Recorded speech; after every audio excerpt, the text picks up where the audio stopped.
오늘 하나님께서 우리에게 주신 말씀의 제목은 배송물로 오신 예수입니다. 자, 지난 시간에 우리가 영적으로 오해하지 말아야 될 것, 오해가 아니라 반드시 영적으로 제대로 이해하고 있어야 될 것을 말했습니다. 그 가장 중요한 내용이 바로 구원입니다. 구원. 교회를 열심히 다닌다고 해서 구원받는 거 아닙니다. 믿는 가정에서 태어났기 때문에 구원받는다. 그것도 아닙니다. 내가 헌금을 많이 했다. 그래서 구원받는다. 그것도 아닙니다. 내가 경건한 삶을 살고 내가 고행을 하고 수행을 하고 착한 일을 하고 좋은 일을 많이 했다. 그것 때문에 구원받는 거 아닙니다. 구원은 인간의 어떠한 열심과 행위로 받는 것이 아닙니다. 구원은 오직 예수 그리스도를 믿는 믿음으로만 받을 수 있습니다. 그 믿음을 누가 주시느냐? 내가 만들어내는 게 아닙니다. 그 믿음조차도 하나님이 주시는 거기 때문에 구원은 하나님의 절대적인 은혜라고 말할 수 있는 것이고, 구원은 하나님의 값없이 주신 선물이라고 말할 수 있는 겁니다. 절대 우리가 뭘 해서, 우리의 상황이 어때서, 우리의 노력이 어때서, 내 마음이 어때서 절대 그걸로 구원받는 거 아닙니다. 구원은 오직 하나님이 은혜로 주신 믿음으로, 그 믿음이 예수 그리스도를 믿는 믿음이기에 그 믿음으로 말미암아 구원받는 겁니다. 그러면 하나님이 이 구원을 베푸시기 위해 누구를 택하셨느냐? 그게 바로 저와 여러분들입니다. 하나님께서는 구원을 주시기 위해서요, 창세 전부터 구원받기를 원하는 자들을 택해 놓으셨다는 겁니다. 미리 택하셨다. 예정하셨다라고 성경은 말합니다. 우리는 모르지요. 누구는 구원받고 누구는 구원 못 받는다. 아니 그게 어떻게, 응? 나는 구원받고 싶은데 왜 나는 안 되고 저 사람은 되냐? 그건 우리 생각입니다. 구원은 하나님의 절대적인 주권 가운데 일어나는 축복입니다. 하나님의 절대 주권이 나를 향했고, 하나님의 절대 주권이 나를 붙드시고, 하나님의 절대 주권은 내가 이렇게 하나님 앞에 나온다는 그 자체가 그게 은혜인 거예요. 그래서 구원은 하나님께서 나를 오래전부터, 창세전부터 택하셨다라는 것을 깨닫게 해주는 아주 중요한 열쇠가 됩니다. 그렇다면 우리에게, 특별히 나에게 구원을 주시기 위해 하나님이 어떻게 하셨는가? 하나님은 어떻게 하셨냐고요? 저와 여러분을 구원하시기 위해, 인간을 구원하시기 위해 이 땅에 하나님께 직접 인간의 몸을 입고 이 땅에 오셨습니다. 그분이 예수 그리스도십니다.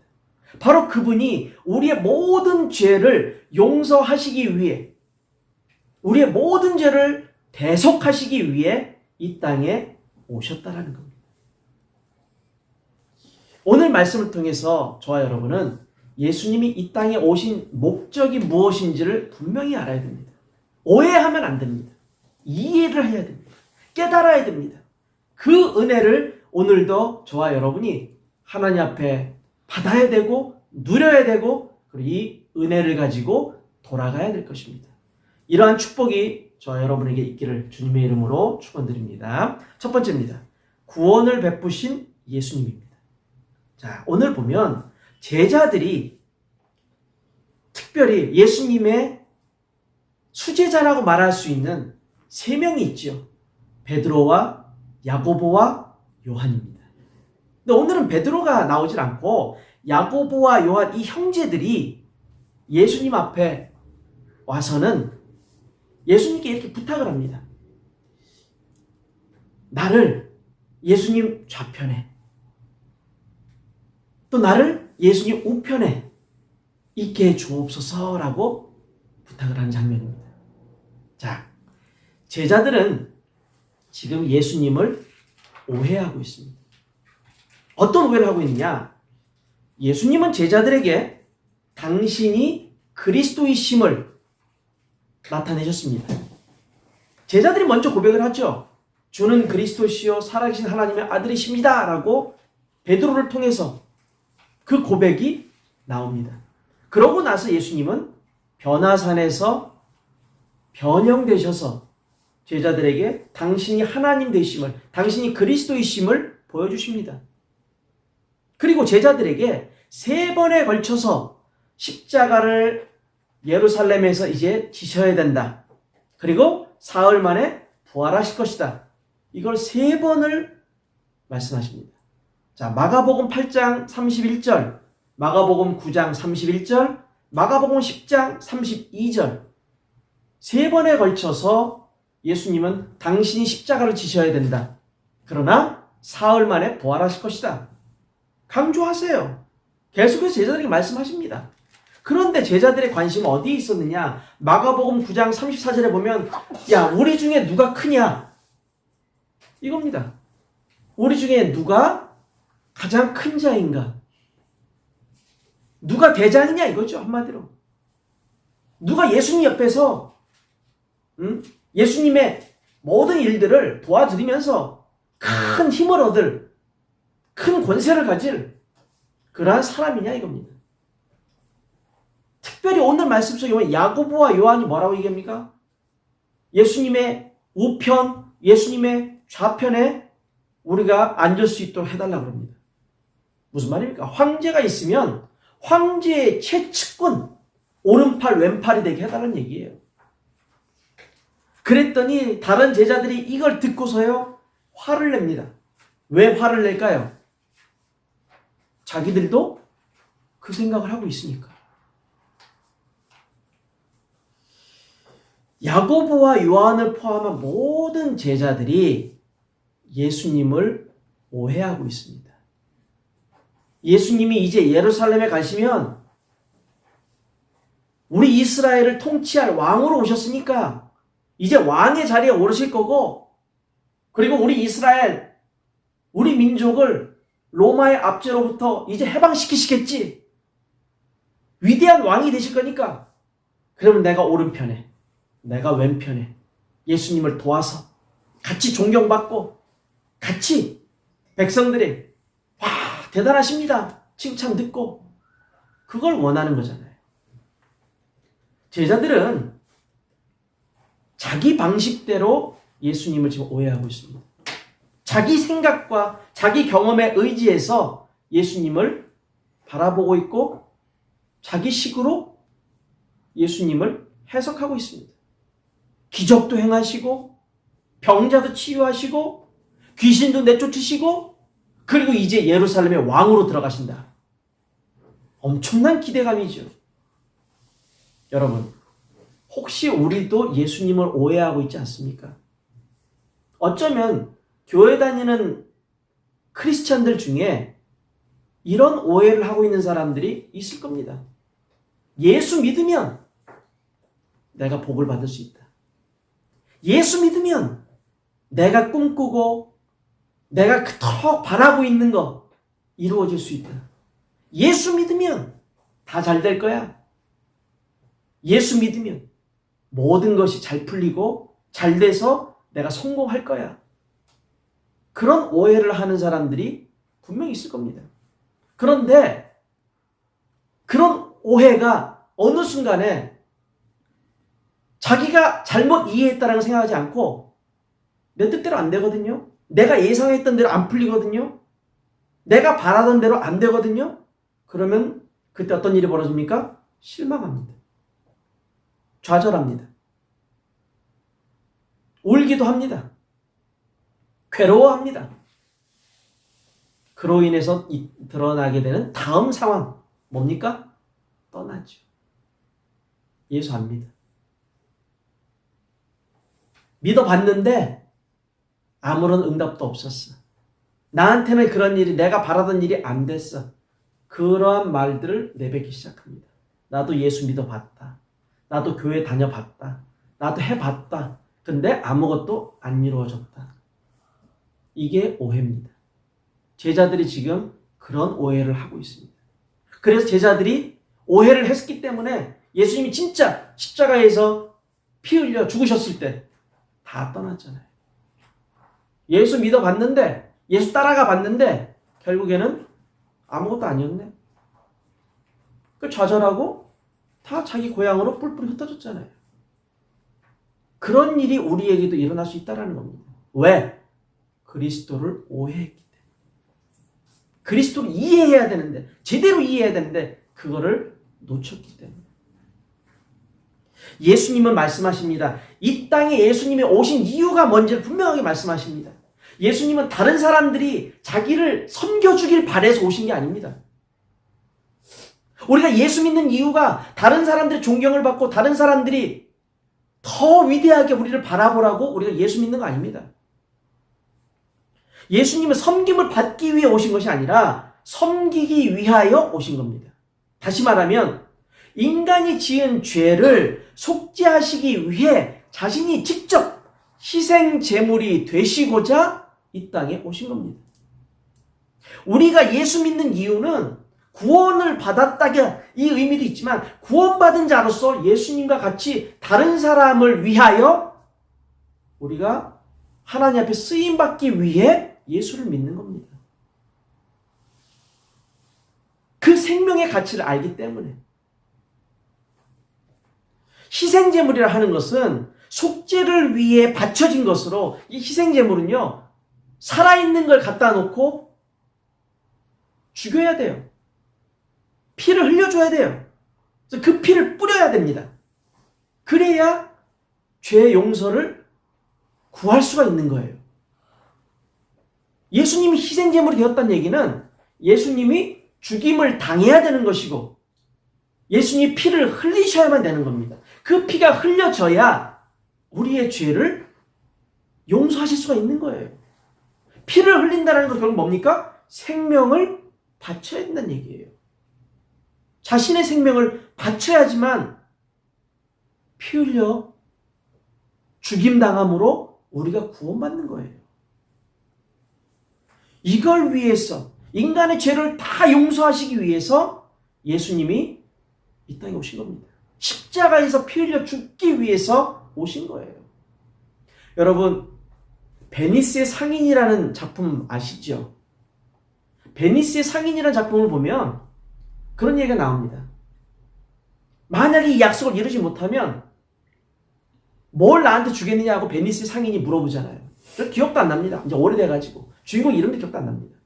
줄거리 내용 가운데 보면 만약에 나하고의 거래에서 당신이 약속을 지키지 못하면 나한테 뭘 줄 수 있냐고 베니스의 그 상인이 물어보죠. 그랬더니 주인공이 뭘 원하십니까? 뭘 얘기합니까? 당신의 살 1kg을 나한테 달라고 얘기합니다. 그 얘기는 뭡니까? 살을 도려내겠다는 얘기인데 그 얘기는 죽인다는 얘기죠. 어쩔 수 없이 약속했습니다. 약속이 지켜져야 되는데 그것이 나중에 지켜지지 않게 됐습니다. 베니스 상인이 와서 살 1kg를 이제 가져가겠다고 옵니다. 그랬더니 그 주인공의 와이프가 무슨 말을 합니까? 당신과 우리 남편이 거래를 했을 때 했던 계약은 살 1kg다. 그런데 거기에는 피가 포함되어 있지 않다라고 얘기하죠. 아니, 살을 도려내야 되는데 피가 흘려지는 것은 당연한 거잖아요. 근데 그건 계약이 없다라는 겁니다. 피 흘리지 않고 살을 벨 수 있습니까? 안 되거든요.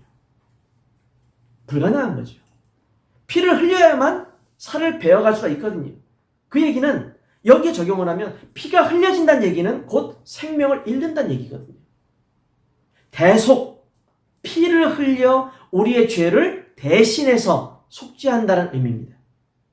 피를 흘리지 않으면 속죄가 이루어질 수 없다는 겁니다. 즉 생명을 바치지 아니하면 우리는 용서받을 수 없다는 얘기입니다. 예수님은 십자가에서 자신의 생명을 바치셨죠. 그래서 우리가 죄 용서함을 받은 겁니다. 이게 왜 필요했을까요? 왜 예수님이 피를 흘려 죽으셔야만 됐을까요? 이걸 이해하기 위해서는 성경이 말하고 있는 중요한 사건을 우리가 알고 있어야 되고 이해하고 있어야 됩니다. 최초의 인간, 아담이 하나님과 언약을 맺습니다. 선악과, 동산 중앙에 있는 선악과는 따먹지 말라는 언약을 맺습니다. 근데 사탄에게 속아가지고 아담이 선악과를 먹죠. 선악과를 먹었다는 것은 하나님과의 약속이 깨졌다는 겁니다. 즉 하나님 앞에 죄를 짓게 됐다는 거죠. 죄라는 단어는 헬라 말로 하마르티아라고 합니다. 즉 목표물이 있으면 목표물에서 벗어났다는 거예요. 목표물이 뭡니까? 하나님입니다. 목표물이 뭡니까? 하나님 말씀입니다. 목표물이 뭡니까? 하나님의 뜻이요, 하나님의 계획이요, 하나님이 원하시는 겁니다. 거기서 벗어난 것이 죄입니다. 사람을 죽이고 훔치고 때리고 그거는 죄는 맞습니다. 그것은 인간적인 수준에서의 죄입니다. 도덕적, 윤리적인 의미에서의 잘못된 죄라고 말할 수 있죠. 이 성경이 말하는 것은 도덕 윤리가 아닙니다. 영적인 죄를 얘기하는 겁니다. 사단에게 속아서 선악과를 먹음으로써 하나님과 맺었던 언약을 깨뜨리고 즉 하나님과 약속이 깨지게 됐다는 거죠. 하나님 앞에 죄를 지은 거 하나님 원하시는 대로 안 했으니까. 그로 인해서 결과적으로 어떤 일이 됩니까? 인간은 하나님을 떠날 수밖에 없었다는 거예요. 범죄한 인간이 어떻게 거룩하신 하나님과 함께 할 수 있겠습니까? 그래서 인간은 하나님을 떠나게 됩니다. 이걸 뭐라고 얘기합니까? 원죄라고 얘기합니다. 사단에게 속은 최초의 인간 아담. 하나님과의 약속을 어기게 되고 죄를 지음으로써 결과적으로 하나님을 떠나게 되는 원죄. 이 원죄로 인한 우리의 인간의 영적인 상태가 뭐냐? 마귀의 종이 되어버렸다는 거죠. 마귀가 하고 싶은 대로 막 그렇게 움직일 수밖에 없어요. 또 영적인 문제를 갖게 되죠. 이 영적인 문제가 나타납니다. 우리 삶에 여러 가지로 나타납니다. 여러 가지 모양새로 나타내는 것이 정신 문제, 육신 문제 이런 것도 나타나는 거예요. 이런 문제로 나타나면서 결국에 인간은 그렇게 살아가잖아요. 문제를 계속 가지면서 멸망의 길을 가는 거죠. 그 멸망의 길을 가다가 결국 그 종착점이 어딥니까? 죽는 거예요. 그럼 그걸 끝입니까? 내가 죽으면 그걸 끝? 아니요. 참 안타깝게도 그 증상, 그 문제 그대로가 누구에게 나타나느냐? 자녀에게 나타납니다. 우리가 말하죠. DNA, 유전이라는 말이 있습니다. 육신적으로도 유전이라는 것이 있는데 영적으로는 없을 것 같습니까? 영적으로도 유전이 되어버립니다. 그래서 후대가 똑같이 죄와 저주로 인해서 후대도 참담하게 살아가다가 또 멸망길을 가는 거예요.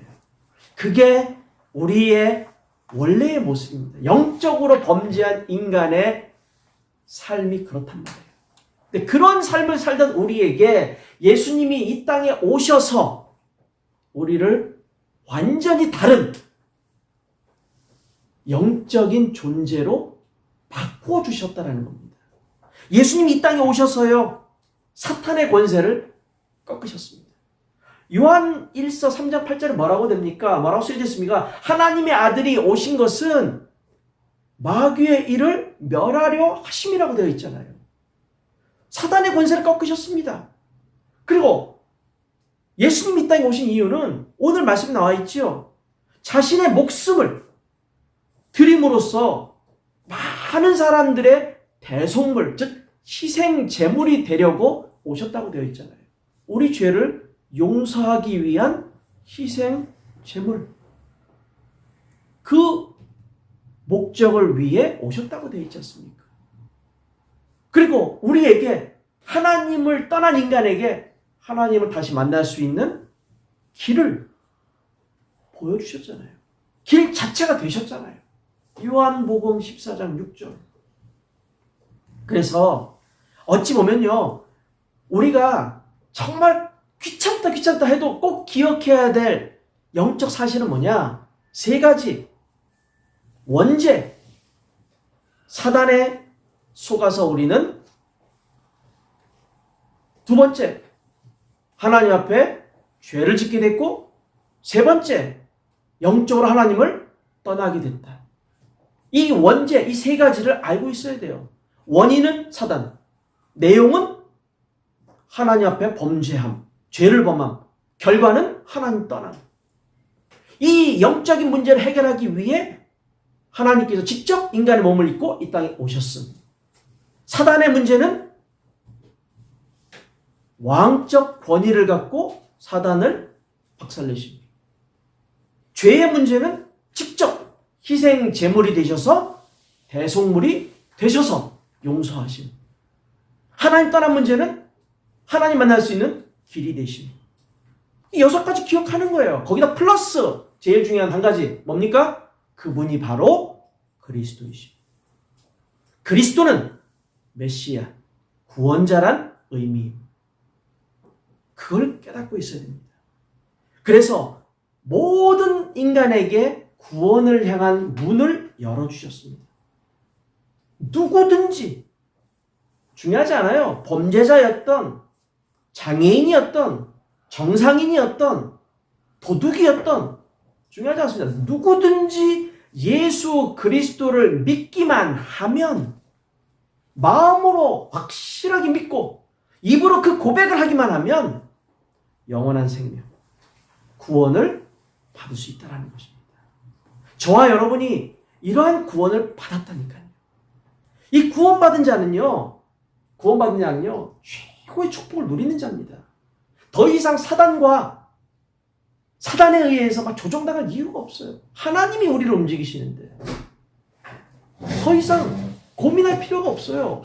모든 문제와 사건에서 우리는 완전히 해방되었기 때문에 더 이상 고민할 필요가 없어요. 최고의 축복만 누리면 됩니다. 우리 모두가 바로 이러한 축복을 받았다는 것을 절대 잊어서는 안 됩니다. 여러분, 앞으로 또 그 얘기를 하겠지만 예수님이 이 땅에 구원자로 오셨다는 의미는 많은 것을 우리에게 알려줍니다. 첫째, 예수님은 절대 원죄가 있는 분이 아닙니다. 예수님은 원죄가 없어요. 또 예수님은 죄를 짓는 자범죄, 스스로가 스스로의 삶에서 이런저런 죄를 짓느냐? 그것도 없어요. 예수님은 원죄도 없으시고 자범죄도 없으십니다. 또 예수님은 인간의 모든 죄를 짊어지셔야 되는데 그러기 위해서는 인간으로 오셨습니다. 인간으로 오셔야지 인간의 죄를 용서하실 수가 있지. 하나님으로서 보이지도 않는 하나님으로 오셔서 어떻게 죄를 용서하십니까? 인간으로 오셔서 인간의 죄를 짊어지셨습니다. 또 죄를 용서하기 위해서는 아까 말씀드린 대로 피 흘림이 있어야 돼요. 그 피 흘림을 우리를 위하여 친히 십자가에서 죽임 당하심으로 피를 흘리셨어요. 그리고 모든 것을 다 이루신 확실한 증거로 부활하셨습니다. 이게 중요합니다. 그래서 예수님은 죄를 범한 남자의 후손이 아닌 여자의 후손으로 오신 겁니다. 여자의 후손. 우린 모두 다 남자의 후손입니다. 그러나 예수님은 성령으로 잉태되어 여자의 몸을 빌어 오셨기 때문에 예수님은 여자의 후손이라고 말할 수 있는 겁니다. 완전하신 하나님이신 그분이 완전한 인간의 몸으로 오셔서 우리의 모든 죄를 친히 짊어지시고 십자가에서 희생제물이 되시고 그래서 우리가 구원받을 수 있었고 죄 용서 받을 수 있었고 부활하심으로 부활의 첫 열매가 되시고 우리에게도 부활의 그 기쁨과 부활의 그 감사를 주신 겁니다. 여러분이 바로 그 축복을 가진 자들이에요. 예수님이 그리스도이심을 깨닫고 이 예수 그리스도를 마음으로 믿을 때 구원을 받습니다. 사도행전 16장 30절에서 31절 어떻게 하면 구원받습니까? 간단합니다. 예수 그리스도를 믿으세요. 그러면 당신과 당신의 모든 집안 사람들은 다 구원받게 될 것입니다. 바울이 얘기하지 않습니까? 바로 이러한 구원을 베푸시기 위해 이 땅에 오신 예수님. 그 예수님이 우리를 구원하시다는 사실. 잊지 마시고 하나님 자녀된 축복을 온전하게 깨닫고 누리는 모든 분들 되시기를 주님의 이름으로 축원드립니다. 두 번째입니다. 구원받은 하나님 자녀의 축복입니다. 자, 구원받았습니다. 근데 구원받아 놓고도 우리는 뭘 하나님이 주셨는지, 또 우리가 어떠한 신분과 어떠한 권세를 받았는지 모르면서 지나가는 사람들이 많습니다. 모르면서 생활하고, 모르면서 신앙생활하고, 모르면서 교회 다니고, 모르면서 기도하는 사람들이 너무도 많습니다. 제일 먼저 하나님 자녀는 자신의 신분이 어떤 신분인지를 알아야 됩니다. 하나님 자녀의 신분이라는 것은 과거에는 그리스도 이전에는 우리 모두 다 마귀의 종이었습니다. 그래서 내 맘대로 내 뜻대로 사는 게 아니라 마귀가 하라는 대로 살아버린 거예요. 될 대로 되라 이런 식의 마음 자세, 이게 다 사단이 주는 거예요. 마귀가 주는 겁니다. 될 대로 되라가 아니거든요. 이제는 그리스도를 만나서 그리스도의 피로 속죄함을 받았기 때문에 우리의 신분은 더 이상 마귀하고 상관이 없습니다. 우리의 신분은 구원받은 하나님의 자녀라는 신분입니다. 하나님의 자녀. 하나님 자녀는 누굴 바라봐야 될까요? 하나님만 바라보면 됩니다. 하나님 자녀는 누구의 말을 들어야 될까요? 하나님의 말만 들으면 됩니다. 사람 말이 아니라 하나님의 말만 들으면 됩니다. 하나님의 자녀는 어디로 가야 될까요? 사람들이 말하는 대로 가야 될까요? 아니요. 하나님이 말씀하시는 대로 가면 됩니다. 그게 하나님 자녀예요. 하나님 자녀의 삶을 누가 책임지시느냐? 마귀가 책임집니까? 아니요. 당신이 책임집니까? 아니요. 누가 책임집니까? 하나님이 책임집니다. 하나님이 인도하시고 하나님께서 그때그때마다 필요한 것을 주시고 하나님께서 모든 것을 다 책임집니다. 내가 열심히 뭐가 되고 싶습니다. 이게 중요한 게 아니고 하나님이 나를 통해 나에게 무엇을 주실까? 하나님이 나에게 어떤 응답을 주실까? 하나님이 내 삶을 어디로 인도하실까? 어떻게 인도하실까? 내 삶에 어떤 응답을 주실까? 이게 중요한 거예요. 이게. 나는 이거 되고 싶습니다. 그건 우리의 생각이라니까요. 하나님의 생각은 달라요. 이사야서에 나와 있지요. 내 생각과 너의 생각은 다르다. 내 생각의 높이는 너희 생각보다 높고 내 생각의 넓이는 너희 생각보다 더 넓다. 말씀하시잖아요. 우리는 내 생각만 합니다. 내가 하고 싶은 거. 내가 원하는 거. 내가 계획한 거. 그건 내가 내 삶의 주인이 나라는 걸 자꾸 보여주는 거예요. 근데 기도를 조금 바꿔보세요. 조금만 이렇게 틀을 바꿔보세요. 하나님은 나한테 뭘 원하실까? 하나님은 나를 왜 여기로 보내셨을까? 하나님은 나에게 지금 무엇을 주시길 원하실까? 하나님은 내 삶을 무엇을 위해서 어떻게 살아가라고 지금 인도하고 계시는가? 하나님이를 찾아보세요. 그럼 달라집니다. 완전히 달라집니다. 우리가 하나님의 자녀라는 것은 하나님이 삶을 완벽하게 책임지시고 인도하신다는 것을 믿는다는 의미입니다. 하나님의 자녀라는 것은 언제나 하나님과 영적 교제를 해야 돼요. 하나님의 영적 교제를 이루면서 그리스도 이름으로 기도하면 하나님이 그 기도를 통해 새 힘도 주시고 새로운 걸 깨닫게 하시고 놓치고 있던 것을 깨닫게 하시고 내가 봐야 될 것, 내가 들어야 될 것, 내가 해야 될 것 다 하나님이 응답으로 이끌어 가십니다. 하나님이 함께 하시는데 하나님이 역사하시는데 하나님이 능력 주시고 하나님이 힘을 주시는데 그 하나님의 그 놀라우신 그 인도하심과 그 책임지심을 우리가 체험하면 정말 겁날 것이 없습니다. 정말로 하나님이 하시는구나라고 인정할 수밖에 없어요. 자, 이런 신분이 바로 우리의 신분입니다. 우리에게 주신 영적 권세가 뭐냐? 성령께서 함께 하시잖아요. 사단은요, 일반 사람들 공격하지 않습니다. 믿지 아니하는 불신자들 공격하지 않습니다. 어차피 놔둬봤자 그들이 가야 될 것은 잘 되는 것처럼 가다가 결국 망하거든요. 결국은 큰 문제 속에 직면하거든요. 돈이 많으면 뭐합니까? 갑작스럽게 건강에 문제가 찾아온다면 무슨 의미가 있습니까? 수천억, 수천조의 돈이 있으면 뭐 할 겁니까? 당장에 내 목숨이 지금 몇 달 안 남았다라는 사망 선고를 들어버리면 그게 무슨 돈의 의미가 있어요?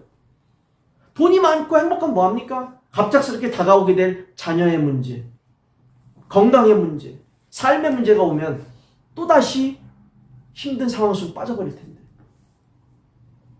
그게 중요하지 않지요. 하나님께서 성령으로 인도하심으로 인하여 우리의 삶을 가장 좋은 모습으로, 가장 최선의 모습으로 이끌어 가신다라는 겁니다. 성령의 인도. 그리고 천국 백성으로 살아가기 때문에 하늘의 보호하심을 받을 수밖에 없죠. 천사와 천군이 보호하잖아요. 하나님의 자녀를. 자, 두 번째는 어떤 권세가 있습니까? 그리스도 이름으로 기도하면 흑암이 꺾여나가잖아요. 어둠의 세력이 떠나갈 수밖에 없는 그 권세를 우리에게 주셨습니다. 또 세 번째는 뭐였습니까? 우리는 완벽한 미래의 보장이 있지요. 천국입니다. 천국. 많은 사람들은 구원받기 위해서, 영생을 얻기 위해서 애를 쓰지만 우리는 이미 받았거든요. 미래가 보장되어 있습니다. 그러니까 미래의 보장을 가지고 살아가는 거예요. 네 번째 뭡니까? 생명의 빛을 비출 수 있는 권세. 그리스도가 내게 새 생명을 주셨잖아요. 그리스도로 인해서 우리가 새롭게 태어났잖아요. 새 생명을 가지고 새롭게 태어난 우리가 하나님 주시는 능력을 누리며 하나님 앞에, 사람들 앞에 서서 하나님 살아계시다. 야, 너도 구원받아라. 너도 영생의 축복을 받아봐라. 말할 수 있잖아요. 말할 수가 없다 하면은 내 삶으로 보여주면 됩니다. 아브라함이 그랬고, 이삭이 그랬고, 요셉이 그랬습니다. 요셉의 경우를 들어볼까요? 감옥에 갇혀 있다가 바로가 이상한 꿈을 꿔가지고 꿈 해석할 자를 찾는데 요셉이 불려 나왔습니다. 감옥에서 이제 막 불려 나왔습니다. 바로 앞에 딱 섰습니다. 바로는 그날 처음 본 겁니다. 꿈을 이야기했더니 요셉이 해석을 해줬습니다. 그러니까 바로가 요셉에게 뭐라고 얘기합니까? 많은 사람들 본 앞에서 요셉을 향하여 뭐라고 얘기합니까? 이야, 하나님의 영에 충만한 자를 내가 본 적이 없다. 이 같은 사람이 바로 하나님의 영에 충만한 사람이구나. 아니, 바로가 어떻게 하나님을 압니까? 응? 바로가 뭐 자기 자신도 이집트에서 신인데, 태양신인데, 최고의 신이라고 평가받는데 사람들이 그렇게 우러러 보는데, 그런 바로에 의해서 뭐가 나옵니까? 하나님의 영에 감동된 자, 하나님의 영이 이처럼 충만한 자를 내가 본 적이 없다. 그 앞에서 요셉이 하나님 믿으세요 했습니까? 아니잖아요. 그만큼 그리스도의 증인으로, 하나님의 증인으로 요셉이 섰던 거 아닙니까? 그 권세가 우리에게 있단 말이에요. 여러분, 우리는 하나님 자녀라는 것을 그냥 대충 이해하고 대충 넘어가서 안 됩니다. 이게 얼마나 중요한 겁니다. 이게 얼마나 큰 응답이고 큰 비밀인데, 이 비밀은 자꾸만 내가 누리면 누릴수록 더 큰 비밀을 낳습니다. 더 큰 응답으로 우리를 인도해 나갑니다. 여러분 모두가 그리스도를 통해서 받은 나의 신분, 나의 권세를 정확하게 깨닫고 사용하는 모든 분 되시기를 주님의 이름으로 축원드립니다. 결론입니다. 우리가 절대 잊어서는 안 되는 것 자체가 구원받은 나의 삶 전체, 내 인생 전체는 바로 그리스도의 십자가와 부활의 가치라는 것을 잊어서는 안 됩니다. 내 삶의 가치 얼마일까? 많은 사람들이 그 생각 하잖아요. 내 삶의 가치를 돈으로 환산하면 얼마일까? 돈의 문제가 아닙니다. 구원받은 저와 여러분의 인생, 이 삶의 가치는요, 바로 그리스도의 십자가와 부활의 가치입니다. 그걸 잊어서는 안 됩니다. 나를 구원하시기 위해서 예수님이 십자가를 지셨고, 나를 위해서 예수님이 부활의 증인으로 하나님이 우리를 부르신 겁니다.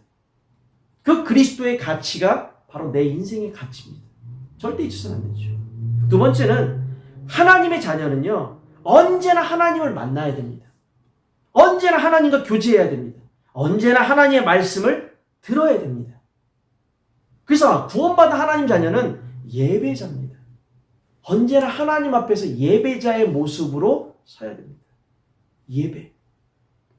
이 예배자는 예배의 중요성을 아는 사람입니다. 많은 사람들은 예배 그러면요, 예배 가야지. 가야지.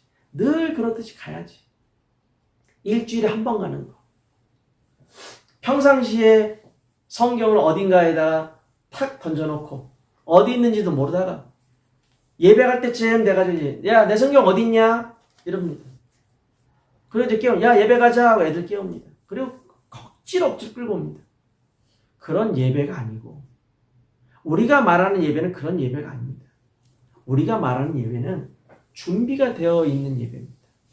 은혜 받을 준비를 하는 예배. 하나님이 내게 어떤 말씀을 주실까 기대하는 예배입니다. 그래서 예배 이 한 시간의 영적인 예배가 일주일, 제가 계산을 해보니까 일주일을 24시간으로 곱하니까 168시간이 나와요. 168시간. 이 한 시간의 예배가요, 나머지 167시간을 이기고 내 삶을 이끌어갈 수 있는 능력이 되는 예배가 되어야 됩니다. 근데 예배 안 드려도 상관없다 하는 사람 너무 많죠.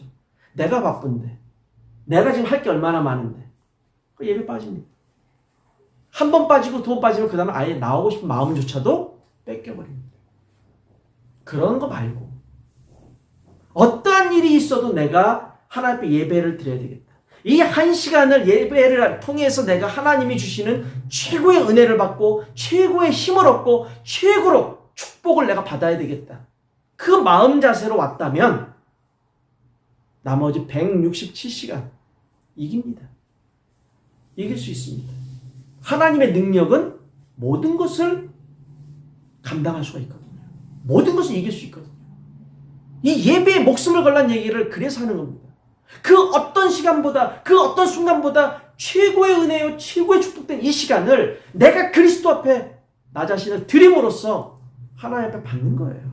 이 응답을 받는 거예요. 이 축복을 받는 거고 이 능력을 받는 거예요. 그래서 세상을 살아갈 때 세상을 이길 수 있고 모든 문제를 이길 수 있고 하나님 앞에 은혜를 받을 수 있는 겁니다.